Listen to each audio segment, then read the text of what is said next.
My dear brothers and sisters in the risen Lord, third week of Easter, Monday. Seek Jesus not to satisfy the flesh but the spirit. A little girl was watching her mother working in their small garden.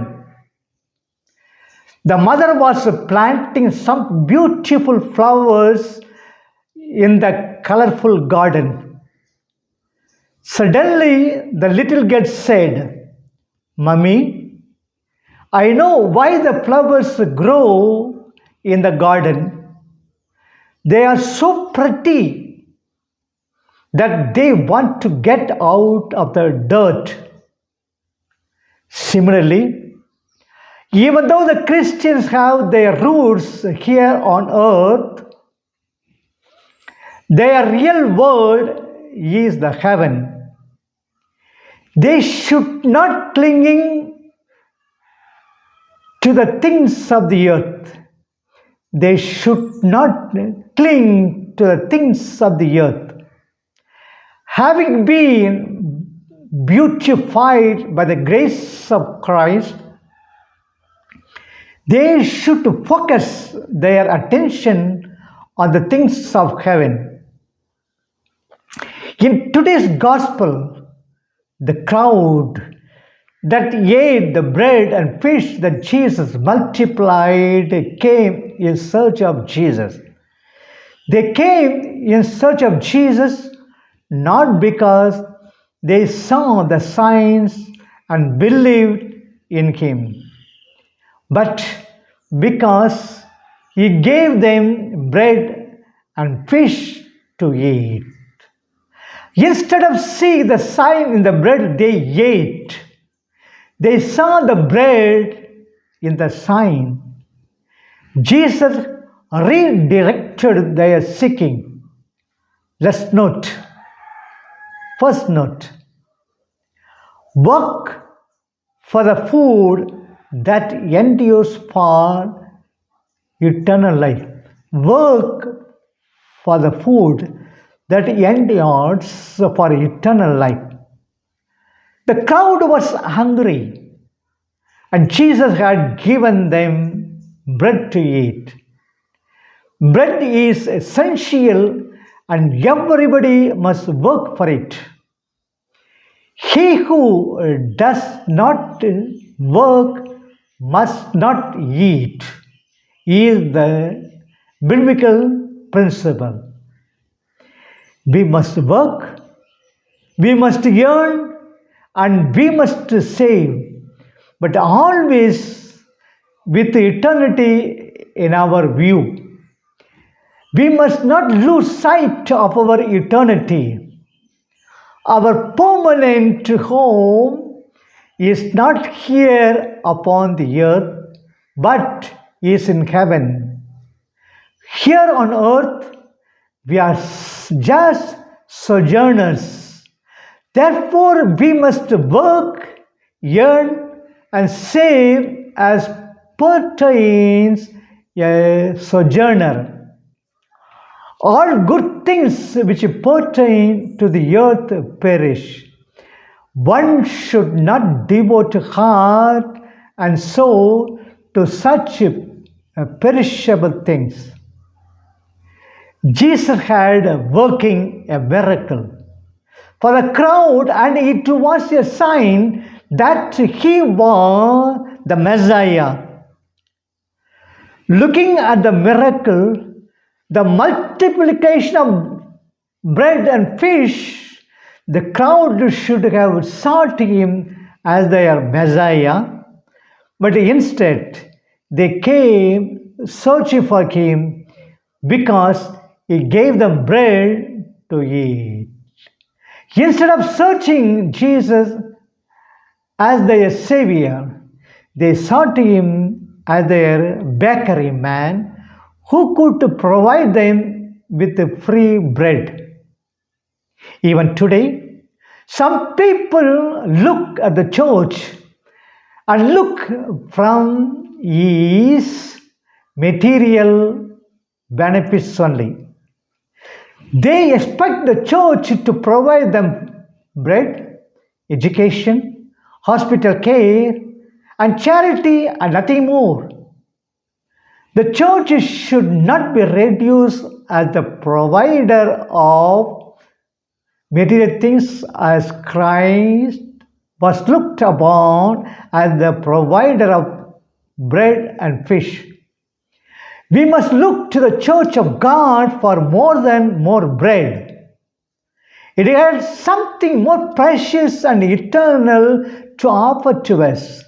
The church can supply us with the food that endures forever. It could supply our spiritual wants, which nourish and strengthen our souls. Second note, Jesus is the provider of that food. Jesus, having directed the people to seek the food that perishes not, pointed to himself as the provider of that food that endures for eternal life. God the Father had put a seal on Jesus. He had approved and confirmed through miracles which Jesus worked that he is the Messiah, the Son of God, who was entrusted with the goods of the kingdom and who was appointed by the Father as the dispenser of those goods, is the great householder, and in him we must find that food that lasts forever. The food that Jesus gives would last forever, and it would perish the soul unto everlasting life. Prophet Isaiah said, "They who wait upon the Lord shall renew their strength. They shall run and not be weary, and shall walk and not faint." Let us trust in the risen Lord. May God bless you all. Amen.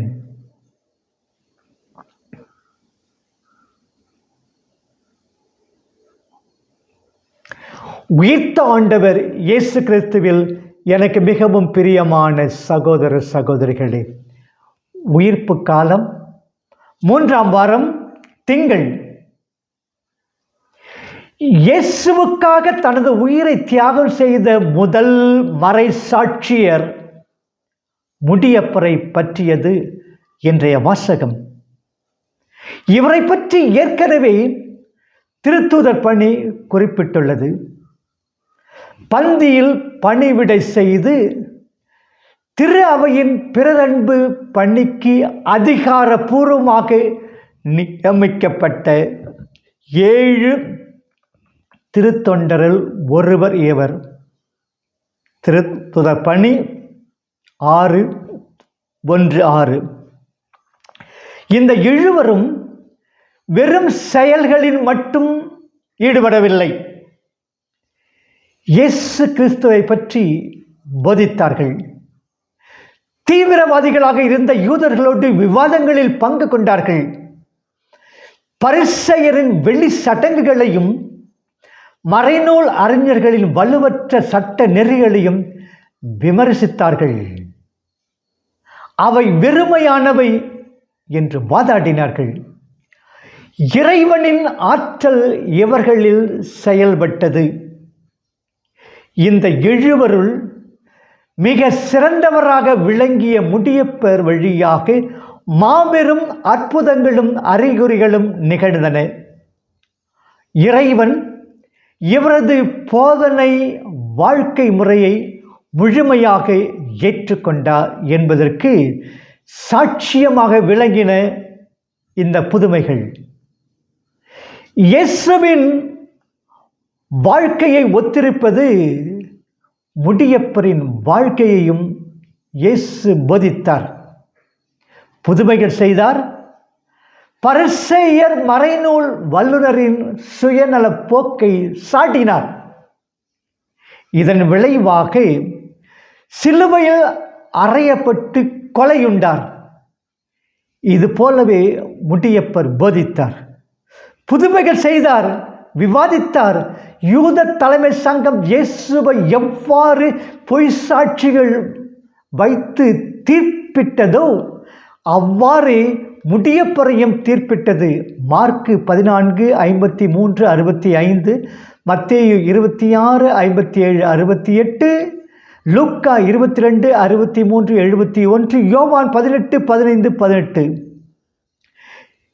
என்னை பின் செல்ல விரும்புகிறவன் தன்னையே மறுத்து தன் சிலுவையை சுமந்து கொண்டு என்னை பின்தொடரட்டும். Mark 8:34, லூக்கா 9:23, மத்தேயு 10:38 என்று இயேசு கூறிய வார்த்தைகள் முடியப்பரில் முழுமையாக நிறைவேறிவிட்டன. முடியப்பர் மீது சுமத்தப்பட்ட குற்றச்சாட்டு, நாசரேத்தூர் இயேசு இவ்விடத்தை அழித்து விடுவார், மோசே நமக்கு காட்டிய முறைமைகளை மாற்றி விடுவார் என்று போதித்தது தான். இவ்விடம் குறிப்பிட்டது தேவாலயத்தை தான். கையால் கட்டிய இவ்வாலயத்தை இடித்து கையால் கட்ட வேறொன்றை 3 நாளில் கட்டுவேன். மார்க்கு 14:57 என்று இயேசு கூறியது உண்மையே. ஆனால் இயேசு குறிப்பிட்டது அவரது உடலாகிய ஆலயத்தையே. இயேசு மரித்து 3ஆம் நாள் உயிர்ப்பார். அவரது உயிர்ப்பின் அடிப்படையில் ஒரு புதிய இனம், புதிய திரு அவை உருவாகும் என்ற கருத்தில் தான் இவ்வாறு கூறினார்.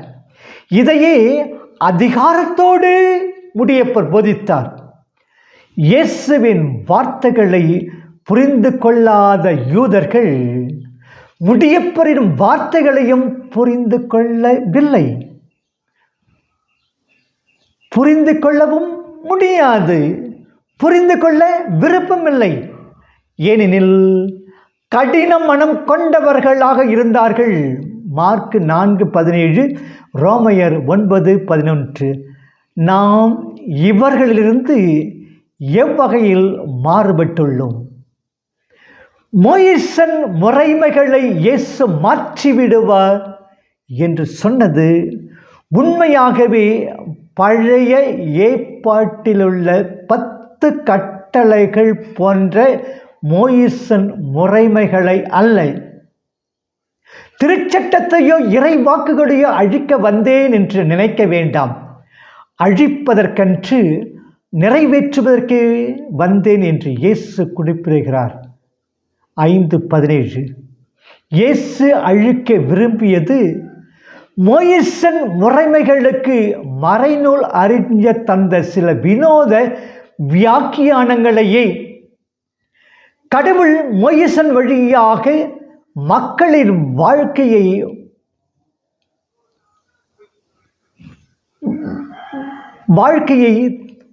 பாரப்படுத்திய, வலு ஏற்படுத்திய பெருமை மறைநூல் அறிஞர்களையே சாரும். இக்குற்றச்சாட்டு சட்டங்களை பெரிதுபடுத்தி அன்பை சுருக்கி வாழும் நமக்கும் பொருந்துமன்றோ?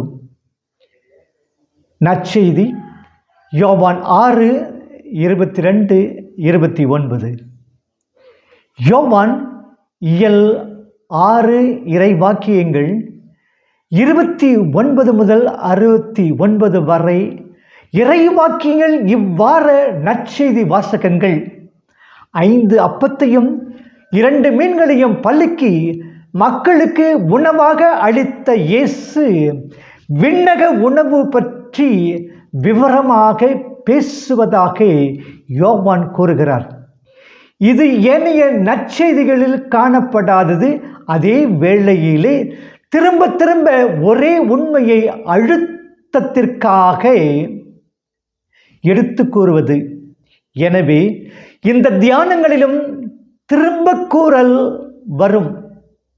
இந்த தியானங்களிலும் திரும்ப கூறுதல் வரும். இவை இவ்வுண்மையில் நம்மை உறுதிப்படுத்தவே என்பதை உணர்தல் நன்று. தேடியது நன்று. உணவை உண்ட மக்கள் மறுநாளும் இயேசுவுக்காக காத்திருந்தார்கள். இது மட்டுமன்றி இயேசுவை தேடி படகுகளில் ஏறி கப்பர்நகூமுக்கு வருகின்றனர்.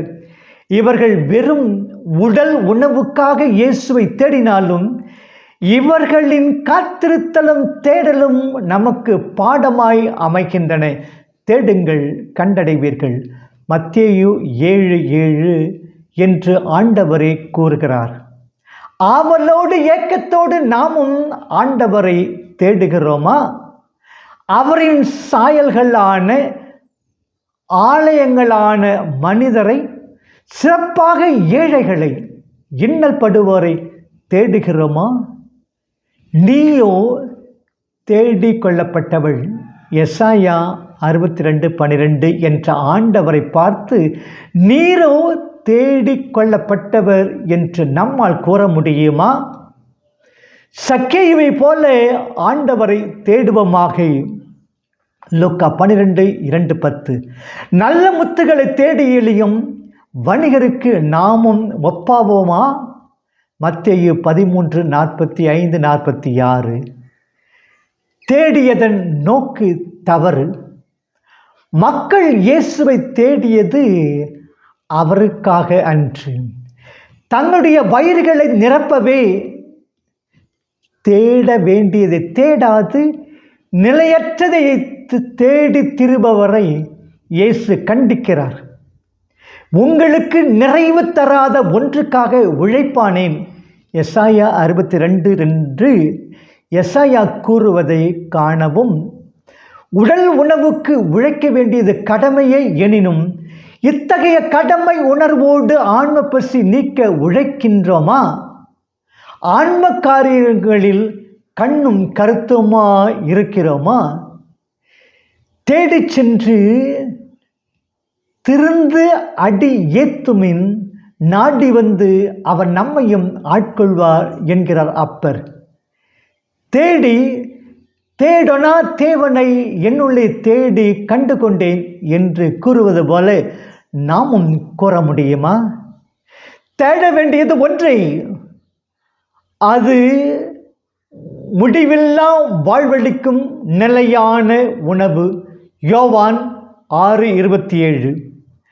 அதை நமக்கு அளிக்கக்கூடியவர் மணுமகன் இயேசுவே.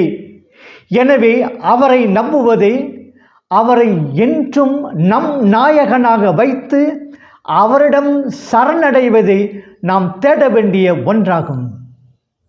இயேசுவே கடவுளின் அதிகாரம் பெற்றவர், அவரால் முத்திரை இடப்பட்டவர். யோவான் 6:27. அவரது உண்மை வெளிப்பாடு.